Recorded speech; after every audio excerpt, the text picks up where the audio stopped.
Hi friends, welcome to Homemaking Mantra. This is Shanti. Welcome to Daily Vlogs.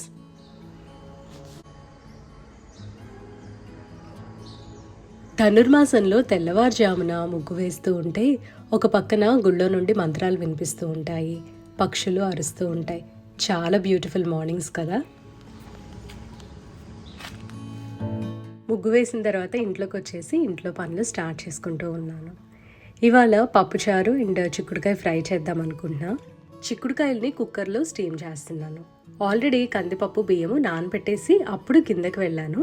ఈ లోపల నానుతూ ఉంటాయి కదా, time waste అవ్వకుండా ఉంటుంది.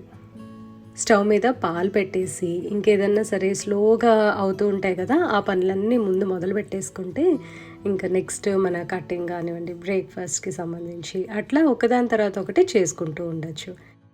వీకెండ్ దోశ బ్యాటర్ అదంతా ప్రిపేర్ చేసి ఉంచాను కదా, కొంచెం తీసి ఇప్పుడు వాటర్ యాడ్ చేసి అవి దోశలు పోసేస్తాను. మిగతాదంతా కూడా వాటర్ కలపకుండా ఫ్రిడ్జ్లో పెట్టేస్తే మనకి 2-3 డేస్ తర్వాత కూడా పులవకుండా ఫ్రెష్గా అనిపిస్తుంది. అంటే ఫస్ట్ టైం ఫర్మెంట్ అయితే ఎంత ఫ్రెష్గా ఉంటుందో అలాగే ఉంటుంది. మళ్ళీ వాటర్ కలిపేసామనుకోండి, అది ఫర్మెంట్ అవుతూనే ఉంటుంది అనమాట ఫ్రిడ్జ్లో పెడితే కూడా. ఒక పక్కన చిక్కుడుకాయ ఫ్రై చేస్తూ సిద్ధుకి మిల్క్ ఇస్తాను కదా బ్రేక్ఫాస్ట్లో, పాలు ఆరుతాయని చెప్పి కప్లో పోసేసి పక్కన ఉంచేస్తాను. ఇలా అయితే గిన్నెలో కూడా మనం ఆరబెట్టుకోవాల్సిన అవసరం ఉండదు. పప్పుచారు కోసం అని చెప్పి పప్పు ఉడకపెట్టేసి ఉంచా కదా, అవన్నీ వెజిటబుల్స్లో కలుపుతున్నా. ఒక పక్కన తాలింపు కూడా ప్రిపేర్ చేసి ఉంచాను. ఈలోపు దోశ పాన్ అదంతా కూడా హీట్ అవుతుంది అని చెప్పి సిమ్లో పెట్టేసి ఉంచాను. సిద్ధు రాగానే దోశ వేసేస్తా. అండ్ ఇంకొక పక్కనేమో అప్పడాలు చేస్తూ ఉన్నాను. చాలా రోజులు అయిపోయింది యాక్చువల్గా నేను అప్పడాలు కానీ వడియాలు కానీ ఇవన్నీ కూడా లంచ్ బాక్స్లో పెట్టి. దోశల్లోకి కొబ్బరి అండ్ పుట్నాలతోటి చట్నీ చేస్తాను అండ్ తాలింపు కూడా ప్రిపేర్ చేసా. లంచ్ బాక్స్ ప్యాకింగ్ కూడా ఆల్మోస్ట్ అయిపోతుందండి. సిద్ధు బ్రేక్ఫాస్ట్ పెట్టిన తర్వాత తను తింటూ ఉంటే నేనేమో లంచ్ బాక్స్ ప్యాక్ చేస్తూ ఉంటాను. ఈ లంచ్ బాక్స్ గురించి చాలామంది అడుగుతూ ఉంటారండి. అన్నం అయితే చాలా వేడివేడిగా ఉంటుంది. మార్నింగ్ ప్యాక్ చేస్తే ఆఫ్టర్నూన్కి కూడా చాలా వేడిగా ఉంటుంది. సేమ్ ఇదే మా హస్బెండ్కి కూడా తీసుకుందాము అని అంటే ఇది అవైలబుల్ లేదు. సో నేను బోరోసిల్ నుంచి ఇంకొకటి ఆర్డర్ చేశాను. అది ఎలా ఉంది, అసలు బాగుందా లేదా, వేడిగా ఉందా లేదా అనేది డెఫినెట్గా రివ్యూ మీకు షేర్ చేస్తా. బాయ్ నాన్న. డైలీ మా హస్బెండే పూజ చేస్తారండి. అయితే తను ఇంట్లో నుంచి వర్క్ చేస్తారు కదా, మామూలుగా తనే మొత్తం అన్ని క్లీనింగ్, వాటర్ ఫిల్ చేసుకోవడం చేసేవారు. ఇప్పుడు ఆఫీస్కి వెళ్ళాలి కాబట్టి లేట్ అయిపోతుందేమోనని పువ్వులు అవన్నీ తీసేసి వాటర్ ఫిల్ చేసి మొత్తం అన్నీ రెడీగా ఉంచాను. నెక్స్ట్ ఇంకా టేబుల్ అదంతా కూడా క్లియర్ చేసేసి మా హస్బెండ్కి బ్రేక్ఫాస్ట్ పెట్టాలి. తను పూజ చేసుకుంటున్నారు కదా, ఈ లోపల లంచ్ బాక్స్ ప్యాక్ చేద్దామని అనుకుంటున్నా. తనకేమో స్నాక్స్గా dry fruit laddoo and cranberry scones ఏవో ఒకటి పెడదామని చూస్తున్నాను. డ్రై ఫ్రూట్ లడ్డు తీసుకెళ్తాను అని చెప్పారు. ఆఫ్టర్ లాంగ్ టైం ఇట్లా ప్యాక్ చేస్తుంటే నాకు కూడా చాలా కొత్తగా అనిపిస్తుంది. పైగా ఇంతకుముందు నైట్ షిఫ్ట్ కోసం అని చెప్పి ప్యాక్ చేస్తూ ఉండేదాన్ని. ఇలా మార్నింగ్ టైం చేస్తుంటే ఏంటో తడబడుతున్నట్టు కొత్తగా ఉంది. తను ఇంక రెడీ అయిపోయారు. బ్రేక్ఫాస్ట్ పెట్టేసి కాఫీ కూడా ఇస్తున్నాను. నేను కాఫీ తాగేసరికి ఆల్మోస్ట్ 8-8:15 అట్లా అయిపోతుంది అనమాట. ఇంతకుముందు అయితే 7:30కి నేను ఆ కాఫీ కోసం ఎదురు చూస్తూ ఉండేదాన్ని. హస్బెండ్ లంచ్ బాక్స్ ఎలా ప్యాక్ చేశానో చూపిస్తా. పప్పుచారు అన్నం కొద్దిగా గట్టిగా కలిపేసి మామూలుగా 8 కంటైనర్లో పెట్టాను. అండ్ కొద్దిగా పప్పుచారేమో ఇంకొక జార్లో పోసాను కదా, అది మైక్రోవేవ్ చేసుకొని ఎక్స్ట్రా దీనిలో యాడ్ చేసుకుంటారు. నెక్స్ట్ చిక్కుడుకాయ ఫ్రై, బటర్ మిల్క్, తర్వాత లడ్డూస్ అవి పెట్టాను. అప్పడాలకి కూడా కొంచెం పెద్ద బాక్స్ పెట్టాను. అయితే తను నవ్వుతున్నారు, ఏంటి డబ్బాలు మొత్తం కిచెన్ అంతా ఇచ్చి పంపిస్తున్నావు ఆఫీస్కి అని.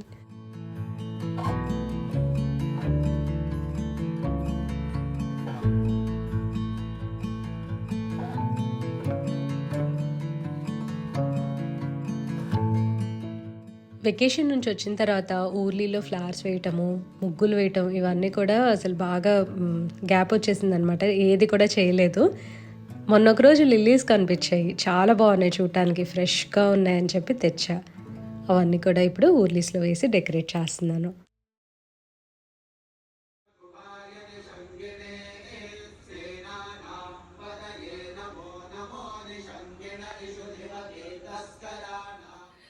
ఇవాళ నుంచి అయితే ఇంకా నా రొటీన్ కంప్లీట్గా చేంజ్ అవ్వబోతుంది అని అనుకుంటున్నాను. ఎందుకంటే as you all know IT ఇండస్ట్రీలో మళ్ళీ లాక్డౌన్ తర్వాత ఆఫీస్కి రమ్మని చెప్పి ఒక కాల్ వచ్చింది కదా. 3 days a week అయితే కంపల్సరీ ఆఫీస్కి వెళ్ళాలి, ఆఫీస్ నుంచే వర్క్ చేయాలి, మిగతా రోజుల్లో వర్క్ ఫ్రమ్ హోమ్ చేసుకోవచ్చు. సో ఆ వర్క్ ఫ్రమ్ హోమ్ చేసినా లేకపోతే ఇంట్లోంచి పని చేసినా సరే ఇంక నుంచి అయితే నా రొటీన్ నేను చేంజ్ చేసుకోవాలి. బికాస్ మా హస్బెండ్ ఆఫీస్కి వెళ్ళే టైంలో ఏంటంటే నాకు అసలు సిద్ధు స్కూల్కి వెళ్ళిన తర్వాత కూడా అసలు ఖాళీ అనేది ఉండదు అనమాట. ఫస్ట్ ఏమో సిద్ధుకి లంచ్ బాక్స్ ప్యాక్ చేసి ఆ తర్వాత ఇంకా మా హస్బెండ్కి ప్యాక్ చేయాలి. సిద్ధు వెళ్ళిన తర్వాత 7:30 నుంచి 8:30 వరకు అట్లాగా కొంచెం రెస్ట్ తీసుకునేదాన్ని అనమాట. అంటే తనతో కాఫీ తాగటము, ప్యారల్గా నేను యూట్యూబ్ వీడియోస్ అవి పోస్ట్ చేయడం, అంటే స్కెడ్యూల్ చేసేదాన్ని. బట్ స్టిల్ తమ్నేల్ అవన్నీ చేయాలి, టైటిల్ పెట్టాలి కదా, అవన్నీ మార్నింగ్ టైం చేసుకునేదాన్ని. సో ఇప్పుడైతే నాకు ఆ స్కోప్ లేదు, అన్నీ ముందు రోజే కంప్లీట్ చేసేసుకోవాలన్నమాట. ఎందుకనంటే 7:30 నుంచి 8:30 ఏమో మా హస్బెండ్ పనులు చేసుకోవాలి. తను బ్రేక్ఫాస్ట్ పెట్టడం, కాఫీ ఇవ్వటము అండ్ లంచ్ బాక్స్ ప్యాక్ చేయాలి మెయిన్ థింగ్. ఆఫీస్ లంచ్ అయితే తను అంత ఇష్టంగా తినరు. పైగా నాకు కూడా ఏంటంటే ఆఫీస్ లంచ్ నేను అంత ప్రిఫర్ చేయను. అక్కడ ఏం ఆయిల్స్ యూజ్ చేసి చేస్తారో క్యాఫ్టేరియాస్లో మనకు తెలీదు. తప్పనిసరి అయితే ఓకే తినేసేయచ్చు, నో ప్రాబ్లం. బట్ మనం చేయగలిగినప్పుడు పంపించేస్తే బెటర్ కదా. సో నేనైతే ఎలా ప్లాన్ చేసుకుందాం అనుకుంటున్నా అంటే, మార్నింగ్ అంతా కూడా యూట్యూబ్ వర్క్ అది చేయడం కుదరదు కాబట్టి నేను ఇంకా మధ్యాహ్నం 11 నుంచి 2 వరకు నేను ఆ రోజు కానీ ప్రీవియస్ డే కానీ ఏమైతే షూట్ చేశానో ఎడిటింగ్ వాయిస్ ఓవర్ అంతా కంప్లీట్ చేసుకొని మ్యాక్సిమం ఈవినింగ్ కల్లా కూడా వీడియో స్కెడ్యూల్ చేసేద్దామని చెప్పి చూస్తున్నాను. అంటే జస్ట్ పోస్ట్ చేసి నేను టైం సెట్ చేశాను అంటే మార్నింగ్ 8:30కి మీకు వీడియో వస్తుంది అనమాట. అది స్కెడ్యూల్ చేయడం అంటే. సో ఆ ప్లాన్లో ఉన్నాను, చూడాలి ఎలా వర్కౌట్ అవుతుంది అని. ఎందుకంటే ఎప్పుడు కూడా ఎలా ఉంటుందంటే ఇవాళ నేను వీడియో పోస్ట్ చేశానంటే నిన్న నేను ఏం చేశాను అనే దాన్ని బట్టి ఆ కంటెంట్తోనే ఇవాళ వీడియో అనేది వస్తుంది. యూజువల్గా నా కంటెంట్ ఎలా ఉంటుందంటే ఇవాళ నేనంతా ఏం చేశానో అది మొత్తం కూడా షూట్ చేసి, సో అంటే ఇంపార్టెంట్ పార్ట్స్ లేదంటే ఇది యాడ్ చేయొచ్చు వీడియోలో అని అన్నప్పుడు కొన్ని ఫిల్లర్స్ లాగా ఇవన్నీ కూడా చక్కగా షూట్ చేసుకొని ఈవినింగ్ దానికి సంబంధించి ఎడిటింగ్ వాయిస్ ఓవర్ చేసేదాన్ని. సో ఇవాళ మొత్తం ఒకటే వీడియో అంతా కంప్లీట్ అయిపోయేది. అది నేను నెక్స్ట్ డే మార్నింగ్కి పోస్ట్ చేసేదాన్ని.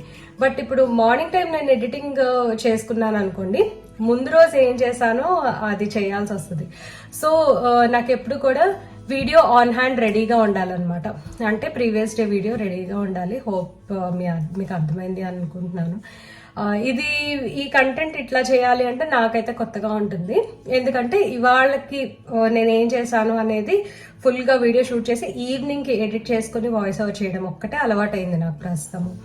సో ముందు రోజు ఒకటి నేను అంటే లైక్ వీడియో పెండింగ్ పెట్టినట్టు అనమాట. ముందు రోజు అంతా కూడా చేతిలో ఉంచుకొని అప్పుడు నేను కంటెంట్ అనేది ఎడిట్ చేసుకొని వాయిస్ ఓవర్ చేయాలి. ఇదైతే కొంచెం కొత్తగా ఉంది, అలవాటు చేసుకోవాలి. I don't know how long it is going to take.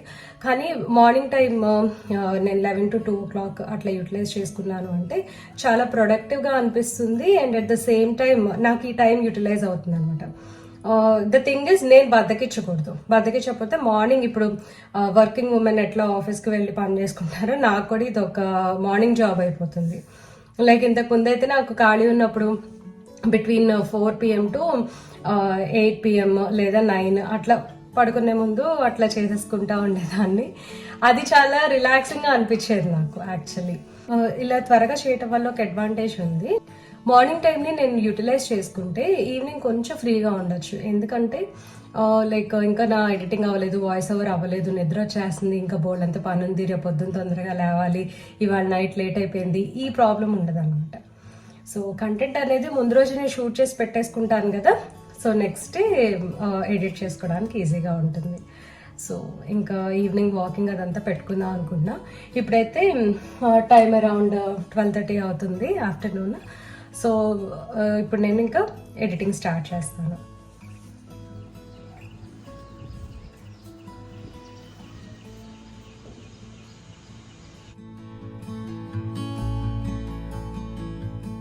Editing అంతా కూడా కంప్లీట్ చేసిన తర్వాత లంచ్ చేస్తున్నాను. ఇవాళ నుంచి కూడా ఇంకా నేను ఒకదాన్నే లంచ్ చేయాలి కదా, సరే ప్రాపర్గా టేబుల్ మీద కూర్చొని తిందాము ఏదంటే అది అన్నట్టు కాకుండా అని చెప్పి మార్నింగే నా కోసం అని చెప్పి రైస్ కుక్ చేసి ఉంచేసా. ఒక ఎగ్ బాయిల్ చేసుకుందాం అనుకున్నా కానీ మర్చిపోయాను, సో ఒక ఆమ్లెట్ వేసుకున్నాను. పప్పుచారు, దబ్బకాయ పచ్చడి, పెరుగు, చిక్కుడుకాయ కూర. సో ఇదన్నమాట నా లంచ్. లంచ్ చేసిన తర్వాత ఇంక నాకు పెద్ద వర్క్ ఏం లేదు. నిద్ర వస్తుందని చెప్పి మళ్ళీ నిద్రపోతే రాత్రికి నిద్ర పట్టదని బలవంతంగా కూర్చొని సినిమా చూస్తున్నాను, లవ్ రెడ్డి అని చెప్పి. ఇదైతే బిట్స్ అండ్ పీసెస్గా చూస్తూ ఉన్నా. అసలు ఎందుకో ఈ మూవీ చూడటం కూడా అవ్వట్లేదు. ఇది ఎవరైనా చూసారా, మీకు నచ్చిందా, ఎలా ఉంది అని కామెంట్ సెక్షన్లో చెప్పండి. ఇవాళ ఈ రైటింగ్ టేబుల్ ఉంది కదా, ఇక్కడ పార్టీషన్ ఉండేది యాక్చువల్గా. ఆ పార్టీషన్ తీపిచ్చేసాను. ఎందుకంటే మా హస్బెండ్ ల్యాప్టాప్ స్క్రీన్ రెండు పెట్టుకోవడానికి, బుక్ పెట్టుకోవడానికి కుదరట్లా. And at the same time Siddhu ఒకవేళ కూర్చుంటే కూడా బుక్స్ అన్నీ ఈ ప్లేస్లో సరిపోవట్లేదు. అందుకని ఇక్కడ ఇలా ఇలా ఒక పార్టీషన్ ఉంటుంది కదా, అది తీపిచ్చేసాను. ఇక్కడ కొంచెం చిన్న చిన్న హోల్స్ పడితే అవి నెయిల్ పాలిష్ తోటి కవర్ చేస్తా. అండ్ స్కెచ్ యూస్ చేసి కూడా ఇక్కడ కొన్ని గీతలు ఉంటే అవి మీకు చూపిస్తాను క్లోజ్గా. ఇవి ఉన్నాయి కదా, అవి కవర్ చేస్తాను. సో చూసారు, దూరం నుంచి అసలు మనకేం తెలియదు అనమాట. ఇప్పుడు అంటే నేను పర్టికులర్గా చూపించా కాబట్టి మీకు తెలిసింది. అండ్ ఇక్కడ వచ్చేసరికి ఈ డీటెయిలింగ్ అంతా కూడా ఫిక్స్ చేశాను కదా. నా దగ్గర ఇలాంటివి ఈ మిర్రర్ స్టిక్కర్స్ ఇంకొన్ని ఉన్నాయన్నమాట. ఇవి కూడా మొత్తం అంతా స్టిక్ చేసేస్తాను. ఈ మిర్రర్ స్టిక్కర్స్ వచ్చేసరికి మనకు ఆన్లైన్లో దొరుకుతాయి. నేను నా పూజా మందిర్లో కూడా ఇవే యూజ్ చేసి డెకరేట్ చేశాను అనమాట. సో ఇక్కడ వచ్చేసరికి ఇట్లా పీల్ ఆఫ్ చేస్తాము. ఈ గ్లూ చాలా స్ట్రాంగ్గా ఉంటుందండి. మనం ఒకసారి ఫిక్స్ చేసిన తర్వాత కొంచెం టైం పడుతుంది రావడానికి. అంటే ఒకవేళ తీసేయాలి అంటే త్వరగా రాదు. అండ్ ఒకవేళ బలవంతంగా లాగేస్తే మాత్రం ఇది విరిగిపోతుంది. దీని మీద ఇంకో లేయర్ ఆఫ్ ప్రొటెక్షన్ లేయర్ లాగా ఒక కవర్ ఇచ్చారు, అది కూడా మనం తీసేయచ్చు. సో ఇప్పుడు దీన్ని మామూలుగా నేను ఇట్లా స్టిక్ చేసేస్తాను. ఈజీగానే స్టిక్ చేసుకోవచ్చు అండి, ఇదేం పెద్ద హడావుడిగా పని ఏం కాదు. సేమ్ అట్లాగే రిపీట్ చేస్తాను. ఇటువైపు ఎన్ని పెట్టగలిగితే అన్ని పెడతాను.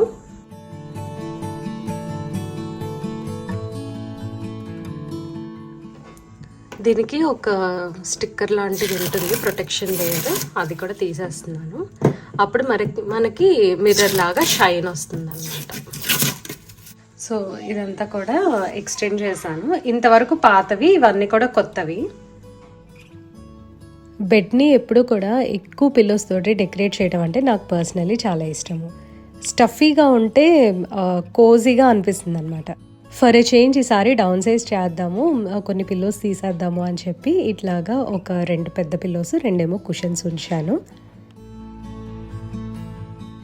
డిఐవై చేసిన తర్వాత ఫైనల్ లుక్ అండి. పార్టీషన్ తీసేసిన తర్వాత చాలా స్పేస్ వస్తుంది అని అనిపించింది.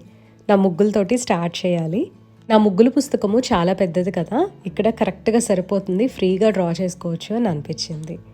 సిద్ధు కానీ మా హస్బెండ్ కానీ ఎవరన్నా సరే వాళ్ళు కూర్చొని ఇక్కడ వాళ్ళ పని వాళ్ళు చేసుకోవచ్చు.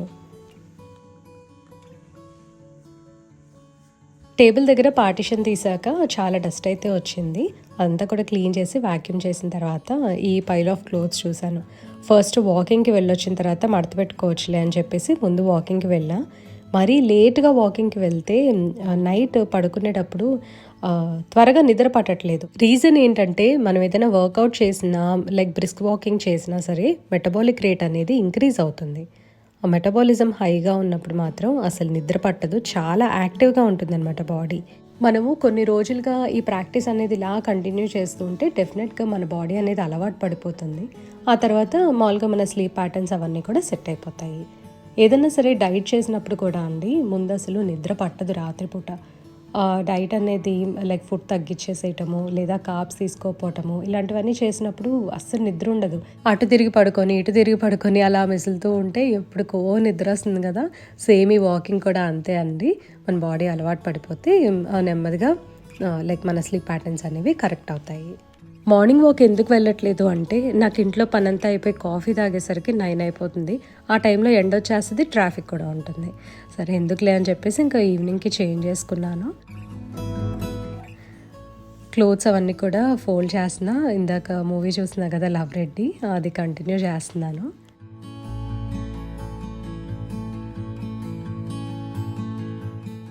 7:30 కల్లా డిన్నర్ చేస్తున్నాను. Dosa and soya mushroom curry. ఇది వచ్చేసరికి సండే కర్రీ అనమాట. మండే తీసుకుంటున్నాను. అంటే ఒక రోజు కన్నా ఎక్కువైతే నేను ఇంకా ఉంచట్లేదండి. ఫ్రీజ్ చేసేసి ఉంచుతా కదా, ఫ్రెష్గానే ఉంటుంది. దోశల్లోకి కుర్మా కర్రీస్ చాలా టేస్టీగా ఉంటాయి. మా హస్బెండ్కి ఏమో పల్లీ చట్నీ చేద్దాము అని చెప్పి పల్లీలు వేయించేసి ఉంచాను. ఈ లోపల తను వచ్చేసారు. ఇంకా చట్నీ అదంతా కూడా రెడీ చేసేసి ఉంచా. సిద్ధుకి అండ్ మా హస్బెండ్కి ఏమో దోశ పల్లీ చట్నీ పెట్టేస్తాను డిన్నర్కి. ఇప్పుడైతే చక్కగా చలికాలము, ఈవినింగ్ ఏదైనా కంఫర్ట్ మీల్ అలా చేసుకోవాలి అని ఉంటుంది. సాంబార్ రైస్ లేదా కీన్వా సాంబార్ రైస్ ఉంటుంది కదా, సో అది కూడా ప్రిపేర్ చేసుకోవచ్చు. పొంగల్ చేసుకోవచ్చు. ఇంకా నేనైతే నెక్స్ట్ 1 మంత్ అదే చేద్దామని అనుకుంటున్నా. ఎందుకంటే మా హస్బెండ్కి ఏమో నైట్ టైమ్ రైస్ ఉండాలన్నమాట కంపల్సరీ. తను ఆఫీస్కి వెళ్ళొస్తున్నారు కదా, వేడివేడిగా ఏదైనా కంఫర్ట్ మీల్ ఉంటే బాగుంటుంది అని అనిపిస్తుంది. అదే తను ఇంట్లో ఉన్నారనుకోండి, మార్నింగ్ కర్రీస్ తోటి అడ్జస్ట్ అయిపోతారు, ప్రాబ్లం లేదు. కానీ ఆఫీస్ నుంచి వచ్చిన తర్వాత ఏదో ఒకటి వాళ్ళ కంఫర్టింగ్గా ఉంటే బాగుంటుంది కదా అని చెప్పి అట్లా ప్లాన్ చేసుకుందాము అనుకుంటున్నా. ప్రెప్స్లో పాటుగా చెన్నా నానబెడుతున్నాను. Next day chapati and chana curry చేద్దాము అని చపాతీ పిండి కూడా కలిపేసి ఉంచుతాను. దీంతో వీడియో ఎండ్ చేస్తున్నా అండి. ఈ వీడియో మీకు నచ్చినట్లయితే తప్పకుండా లైక్ చేయండి, కమెంట్ చేయండి, ఛానల్కి సబ్స్క్రైబ్ చేసుకోండి. Thank you for watching. Thank you for your time.